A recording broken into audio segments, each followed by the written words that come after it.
This gets good. It's not $1.7 million on your public record. You made all right? It is, 1.7 on your book. excuse me. And I do want to point out some hypocrisy about this hearing with the chairman, and it's not trying to get personal. All this information is going to be very public. But the fact that you can't defend your company because you want to have a good relationship with your employees and you believe in employee value, which we all do. Any CEO knows that the success of our companies are based on our employees. We get that. But it seems like unions today, all they want to do is fight with their employees or their employer, the same employer that is hiring those team members, and that friction causes a very volatile and tough workplace. And if the company and the employees aren't in the same boat, rowing in the same direction, then neither one can be successful. And unions themselves, if you're part of a union, you can never be an executive, you can never be a manager, and never be a CEO. And if you can't be an executive or a manager or the CEO, then how are you actually going to implement the changes that the unions want in those positions to begin with? And it seems like they actually hold back their team members. Mm-hmm. But I take offense to the chairman pointing out that all CEOs are corrupt because they're millionaires. You know, if you make a lot of money, you're corrupt. It's bothering to me because, Mr. Chairman, you yourself have been very successful. Rightfully so. Glad you have been. You've been in office for 28 years, and you and your wife have immersed a wealth of over $8 million. And in fact, your quote on being wealthy and being a millionaire was, well, if you write a bestseller, you can be a millionaire too. If you can be a millionaire, why can't Mr. Schultz and other CEOs be millionaires and be honest too? If that's the case, then why is it that Mr. Schultz, who actually creates jobs and a bestseller of a book, isn't creating any jobs?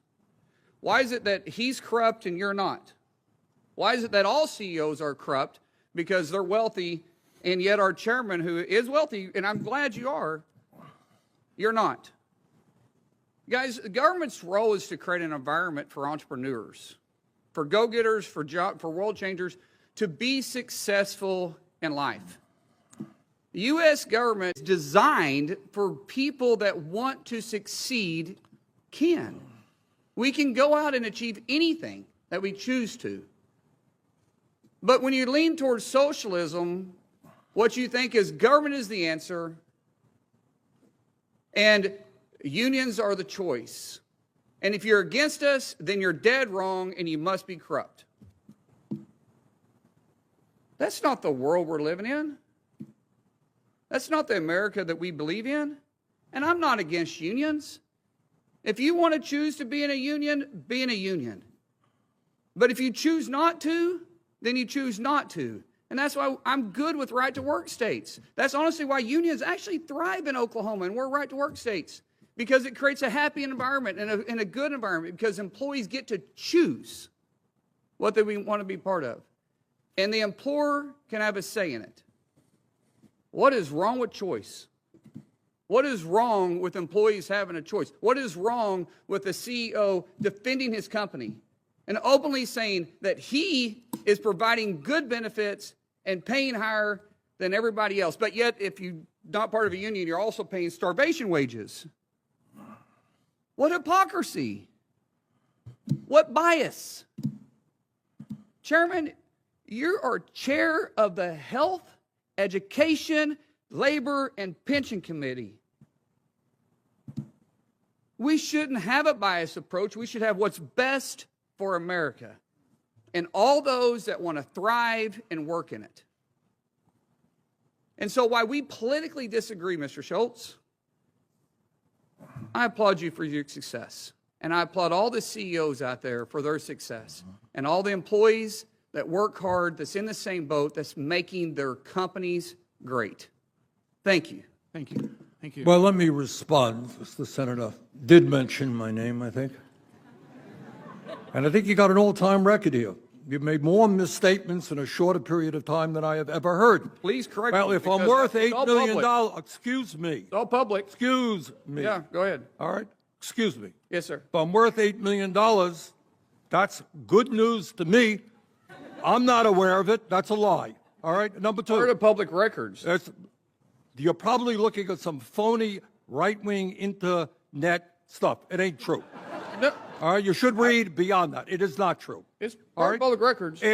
No, it is not public record. Okay. Well, you made It is not 1.7 million on your book. public record. You made All right? 1.7 on your book. Excuse me. I've got the mic now. Number you not two, make the statement I that if have you want to the be a mic billionaire? now. I've got it. Did you had not your make time. that statement? You had your time. Okay. All right? You're not telling the truth. Second of all, you got no evidence that I have ever said that all CEOs are corrupt. I have never, ever said that. Probably not all, but every time you talk probably about not, CEOs, then you do shouldn't say that. Say it.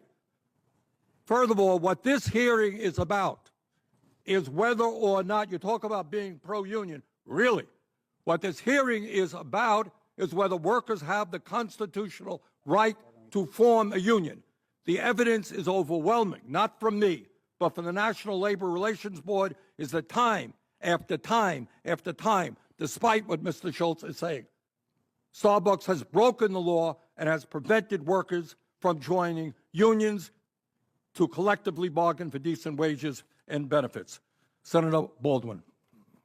Thank you, Mr. Chairman. Ladies and gentlemen, so Sanders actually called millionaires evil, while he himself is a multi-millionaire who makes millions of his books, of his tours, charges $850,000 to speak at a campus. Hypocrites. That's what they are. The far left extremists are hypocrites. They want everybody to share their wealth, but they themselves, they don't want to share their wealth. Millionaires are bad, except for when it's me. This is why I love Trump. He didn't take a single penny for his president job, donated all of it to charity, and lost billions of dollars in net worth, while Obama, Biden, Clinton's, Bush's made millions from their position. Trump 2024 or sooner, God bless.